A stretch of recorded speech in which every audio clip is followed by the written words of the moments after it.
once, but as many times as needed to dredge up anything she might have seen that could possibly be of help to the authorities.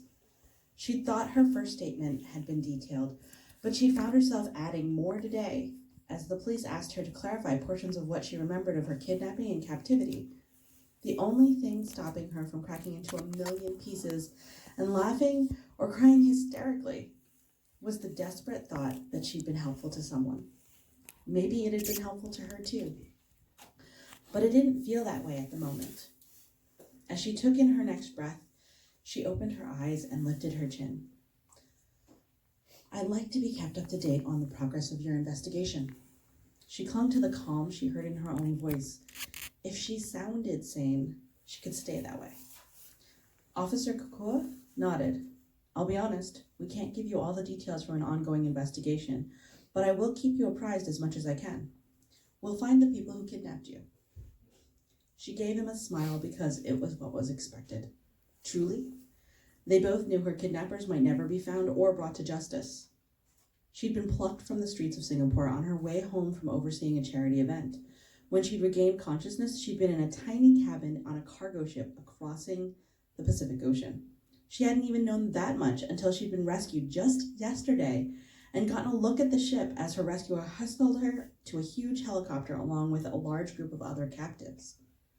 After a night at Queen's Medical Center on the island of Oahu for observation, she'd been escorted to the nearby police station.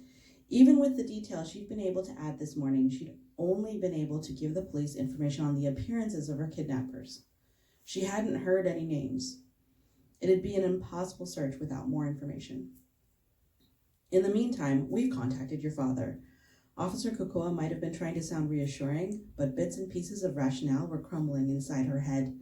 Now that she was done giving her statement, she struggled to breathe past the fluttering in her chest as she fought to remain steady for a little longer.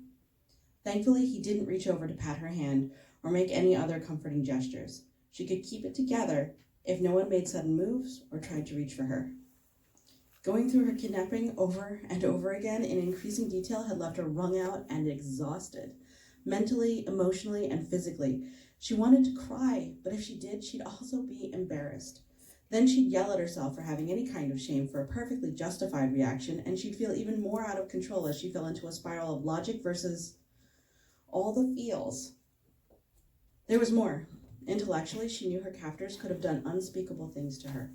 They hadn't, at least not by the time her rescuer had burst through the door to the cabin. But the people who had taken her could have. Her living nightmare could have been 100, 1,000 times more awful. Part of her was relieved. Another part of her felt guilty for being so lucky. She'd gotten a look at the other captives rescued from the same ship. They'd suffered far worse. "My father was scheduled to be here, in Hawaii." She clung to the remembered detail from her father's itinerary, something only she knew because he'd mentioned it in passing during a perfunctory phone call. Their monthly chat was a habit started years ago, carried on through undergrad and graduate school, and now maintained as she established her career. It was a fortunate coincidence it had happened right before she'd been taken, and she was thankful. She was fully capable of returning to her apartment in Singapore on her own, but she'd like to at least see him before she tried to go through the process of returning to normal life, whatever that was going to take. It wasn't going to be as simple as getting on the next available flight, and she hadn't yet begun to figure out what she actually needed to do. Her father was the closest family she had, geographically speaking. Her mother was touring Europe while her father was on business. She wanted to see him, wanted to be held, and know he'd been worried for her. A terrible fear lurked in the pit of her stomach, and she tasted bile as she considered the possibility that he'd been too busy to miss her. "He's right here in Oahu," Officer Kukua confirmed with a broad smile. "We reached out to him as your emergency contact. His personal aide has made arrangements for you at the same hotel as your father." She clenched her teeth but kept her smile frozen in place. Of course. The officer had spoken not to her father, but his aide.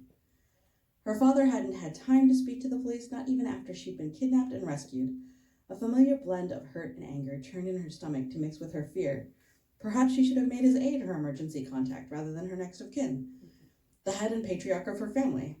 Bitterness joined the twisting mess of emotions until she wondered how terrible she could feel in a single moment. Something wet and cold pressed against the back of her hand. She blinked and relaxed her curled fingers. She hadn't realized she'd clenched her hands into fists on her lap. The black nose belonged to a large dog who looked up at her with soulful golden brown eyes. He withdrew and sat beside her, apparently satisfied he had her attention. He was deep brown all over, almost burnished red, and his long tail brushed the ground once in greeting. Such a somber dog. Recognition blossomed in her chest and spread through her in a cool, soothing wave. She was inordinately happy to see the dog. Her nausea eased as her lips curved into a first smile in forever. She reached out and gingerly patted the side of his neck, then crooked her fingers to scratch the base of one ear as he leaned into her hand. He'd been with her rescuer yesterday. Hey, Buck. Officer Cocoa rose from his seat behind the desk. I guess Zoo is around here somewhere then. Funny, usually Buck doesn't leave Zoo. Maybe her heart beat harder at the mention of the man, the owner of this dog. Maybe. She wasn't about to admit it if anyone called her on it. All she was experiencing was a natural reaction to the person who'd helped her get out of her dangerous captivity. She remembered someone larger than life, powerful and full of vitality, the memory influenced by the stress of her situation. Still, she stood and turned, intending to follow the police officer in search of Buck's human. She wanted to thank the man who'd saved her. She also wanted him to see her calm and collected after a night's rest to restore her so he wouldn't have the memory of her afraid and captive. She wanted that version of her gone from existence, replaced by the real her, even if it had only existed in the mind of just one man. Zoo, there you are. Officer Kukua stopped short, and Yingyue halted to avoid walking into the taller man's back. She peered around the officer and caught sight of Zoo. Azuwiki Anyanwu. He told her his full name yesterday when he found her. He stood in the doorway to the open office area. Filled it, really. It wasn't just about his height either. His shoulders and even his chest and torso were wide and heavily muscled, easy to see under the simple t-shirt he wore. He was a wall of intimidation. Or he was the first time she'd seen him. Now she took in the sight of him like another dose of the same relief she'd experienced when she'd seen Buck. Here was someone who could manage to look at her without the pity that she'd set her teeth on edge when she'd been dealing first with the hospital staff and now with the police. She felt sure he'd take in the calm she'd gained and recognize the progress she'd made in processing what she'd been through. If she was surrounded by these other people for much longer, all of their careful sympathy would drag her down and keep her from being able to move forward. Zoo's gaze took in the room first. Then Officer Kukua dropped lower to Buck as the dog returned to his side and then rose again to find her. She swallowed hard. His eyes were so dark, they seemed to trap light, like polished obsidian, set below a heavy brow, and his lids were dropped halfway down in what might have been mistaken for a sleepy look, if not for the sharp intelligence that sliced through her as he studied her. Miss Jiang, he nodded as he addressed her.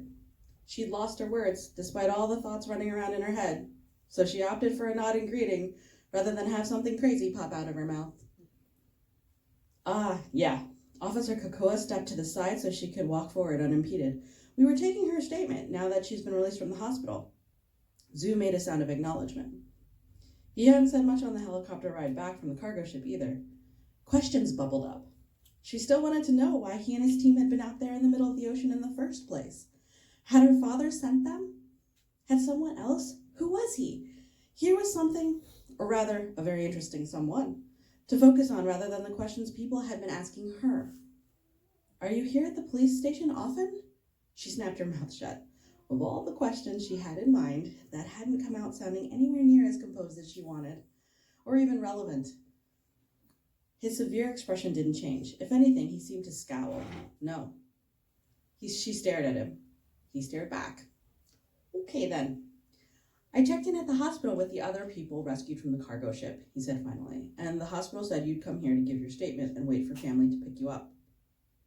You came to check on me? That's appreciated. Tingling warmth filled her chest. She didn't want to make of it more than what it was, though. Did you check on all of the people you rescued from the cargo ship? Yes.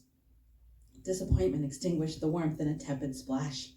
She tried to rally, caught by surprise as she realized she'd wanted him to be interested in her. She'd been fishing. Heat burned her cheeks. He was a good, actually amazing-looking man, with a chiseled jaw and close-cropped black hair, dark-skinned and built like a legendary warrior. But she didn't need to fall in a puddle at his feet. Can't imagine the kind of people who hire you pay you for following up on people too. After all, he didn't serve his country or any noble cause. He was a private contractor, a mercenary. She'd realized he wasn't law enforcement or military last night when he hadn't stayed as the police took over the situation at the hospital with all of the rescued captives, including her. No, he didn't seem bothered by her reference to money at all. It's just the right thing to do. She lifted an eyebrow. Do you always do the right thing? He lifted an eyebrow in response. When possible, yes.